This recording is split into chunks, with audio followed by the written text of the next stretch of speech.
y'all, it's your girl Ariza, licensed clinical social worker, test prep guru, your personal hype squad, whatever you need me to be to help you level up and pass this exam. So I don't care if you're a first timer or a repeat test taker. What I do know is that you're in the right place to get the tools, the strategy, and the mindset you need so you can level up and pass this exam. So today I'm hitting you with something from ethics. This is going to be a short one, but a powerful one, and one that you must pay attention to because it shows up all over the exam. Yes, all over the exam. It's no stopping it. And that is the duty to warn and when you must, can, and should break confidentiality. Yes, there are times when you should do that. So I don't know if you guys are familiar or have heard of the Tarasoff case, or maybe you've heard of the Tarasoff duty to warn, or something along those lines. I'm sure you've seen it and you're kind of like, whatever. It's something about confidentiality, but I'm not going all into that. So today I'm going to talk to you a little bit more in depth about how this duty to warn thing came into place and what we need to be aware of as we are social workers, not becoming, because we are, but as we elevate and become a licensed social worker. Yes, that's what I mean. So let me ask you this question. Can you break confidentiality just because a client says they're angry?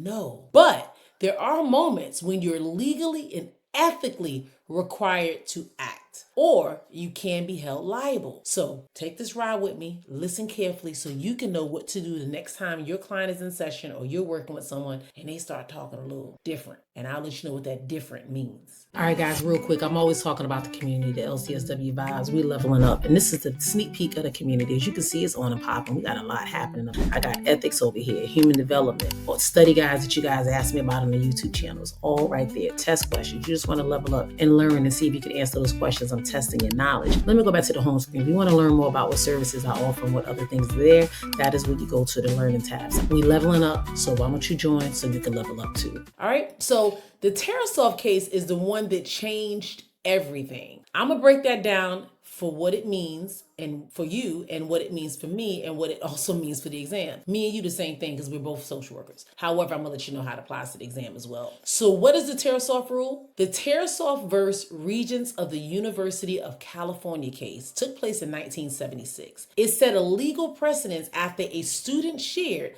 homicidal thoughts with the therapist and no one warned the victim who later was killed. Ain't that something? The court ruled that mental health professionals have a duty to protect identifiable victims, even if it means breaching confidentiality. Now, I know some of you are washing dishes or getting your kids in the car or doing something besides listening directly to this, so I gotta say it again. I want you to really hear me. I want you to really understand and see where I'm coming from. So there was a case back in 1976. We're going all the way back. Some of y'all weren't even alive or born then. I wasn't either. But anyways, to let you know, when it came to this, the therapist probably was having a session with the client. The client shared, hey, they had some homicidal thoughts about an individual. No one warned the individual, and the individual was later killed. We can't have that happen on our watch. So now it is a rule. It is a court rule that mental health professionals have the duty to protect identifiable victims. Yes, identifiable. So if you can't be identified, then you can't be warned. But if you can be identified, then yes, absolutely, that is what we must do. Even if it means breaching confidentiality. So you're in a session, the client's like, look, I'm gonna kill my boss. You heard it, you know who the boss is, or at least you know where the client works. You have the duty to warn. Let me break that down. Duty to warn means you let the potential victim know. Duty to protect means you take action to prevent harm. This might include hospitalization, police reporting, safe planning, something along the lines. So what does this mean for us or for you, because you're taking the LCSW or the LMSW exam? The exam wants you to know, or wants to test and see if you know, can you tell the difference between a vent session or a credible threat? Do you understand when it's time to act or when it's time to assess? What the test looks for is the threat, that serious, imminent, and direct threat to another person. The person is identifiable. It's their ex, their manager, their boss, whoever. There's a plan, means, or access. They're going to shoot them. They brought a gun last week. I'm going to run them over with my car. They drive a car every day. These are things that can actually happen. Sometimes people say a thing and sometimes they really mean a thing. So we need to act as if they really mean it. So in these cases, you must take action. You break confidentiality, you contact the authorities, and you warn the intended victim. It is required in your state. well, my state, your state, it might be different, but most states require you to warn the intended victim. But at the bare minimum, you have to break confidentiality, contact the authorities. Yes, the authorities. That's the police. You call 911 and say, hey, I have a situation where someone is threatening to harm someone. This is what was said, and I need to make sure that you go to this person's house or to their job or to their whatever and notify them or make sure that they're safe or inform them of whatever action. That's up to the legal people to do at that point. But at least we did our due diligence and we did what we were supposed to do. Hey guys, I stopped by to tell you this. You do not have to win alone. Absolutely not. People in the community are winning each and every day. The proof is in the pudding. Go in the community. It's free. We're throwing down test questions, case studies, the FNBM method, all the details and everything you need so you can succeed. Click the link in the bio and join. You don't need to do this alone. See you soon.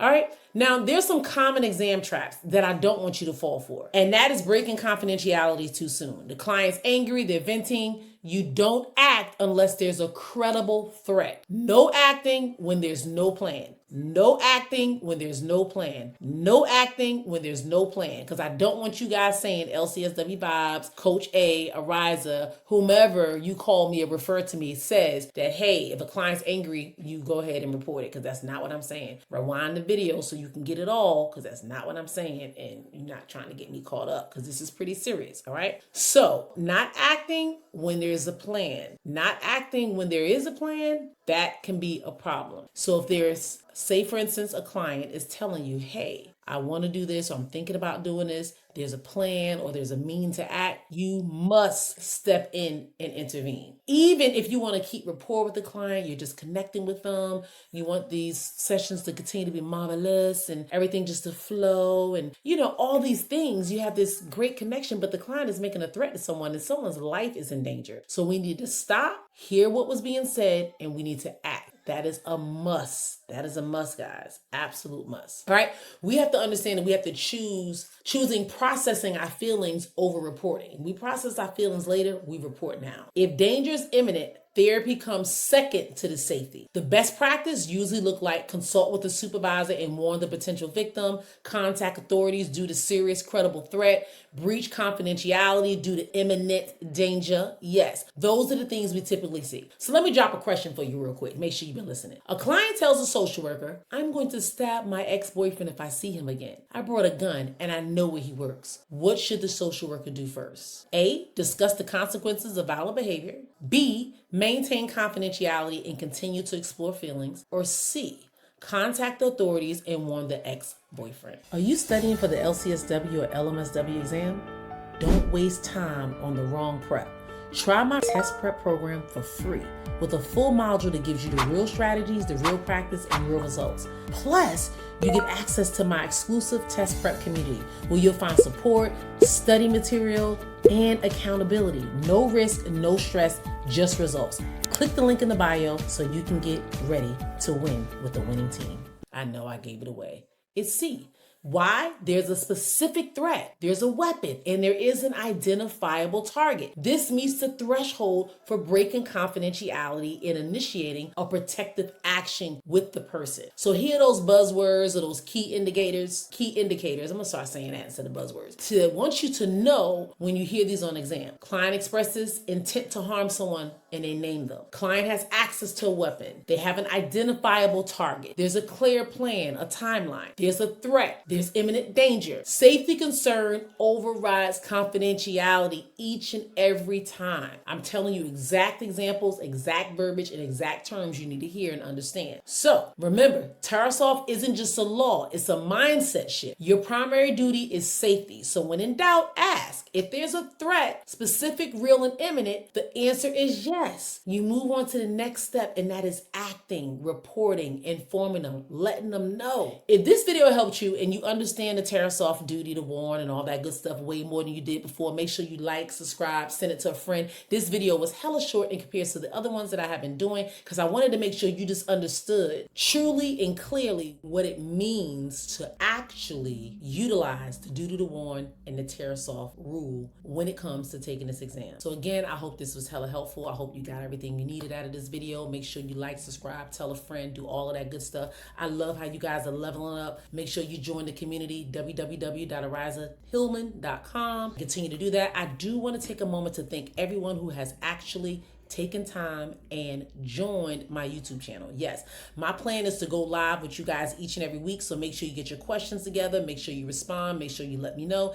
If you are a part of the channel as a subscriber, should I say, which there are a few thousand of you guys now, so that's pretty huge. I'm hella appreciative and grateful, guys. I have to say that. It's been a quick journey, but it was a long, slow crawl at first. And then all of a sudden it just, whoa, where did you guys come from? So I really appreciate that. But some people have decided to level up and actually join the channel. They pay a small fee, and every month they get the videos early. I'm going to be jumping in there doing a live at least a few times a month, answering questions, helping throw some little breakdown of test questions, all that good stuff. They're a lot shorter. So if you're in my regular community, which is free, I also have a paid coaching community where I coach 1 full hour every week for a low subscription cost. So that program is really growing. Get in there now while the price is low, because the more people get in there, it does take a lot more energy, a lot more time. And that 1 hour turns to an hour and a half turns to 2, and all that stuff. So I really need you guys to just decide what's best for you. A lot of people reach out and say, I want to work with you somehow, or I've done this and I've done that. That is great. There's a lot of resources out there, a lot of things out there. I want you to do, yes, you to do what you feel is best. And I have all the tools and everything to help you level up. So go to the website that I gave you. That's where you join the community, but you can also see all the different programs and everything I offer. I'm telling you guys, my favorite, if I have to be honest and I have to be bold and tell you guys what I'm loving and what I'm feeling, I only did it once, but I'm really feeling this is the secret sauce to get you to pass this exam, and that is my boot camp. Yes, I spent about 12 hours with a group of wonderful individuals breaking down content, going over strategy, going over questions. They're asking me questions. We were working in there. I'm telling you, grinding. That was a long weekend, but it was powerful and it was impactful, and I know they got what they needed, and I can't wait to come back and report to you guys that there's another one, because I know they're going to pass. They not only showed up, but they participated, they asked questions, and they were leveling up with the answers and everything. Like, it was just like I told you guys, it was an experience, and I plan to have this experience each and every month. I know I won't be doing it for the month of July, even though you might be watching this video November, December, whatever. By the time you're watching this video, I will have had another one. I got another one coming up. It's going to be listed on the website as well. Just go to boot camp, and the ones that I have, you're right there. You're able to click on it and register. It gives you the times, the dates, and all that good stuff. And I'm telling you, join and be a part so you can level up. I look forward to helping you get that license, baby. Yes. Until the next one, be blessed.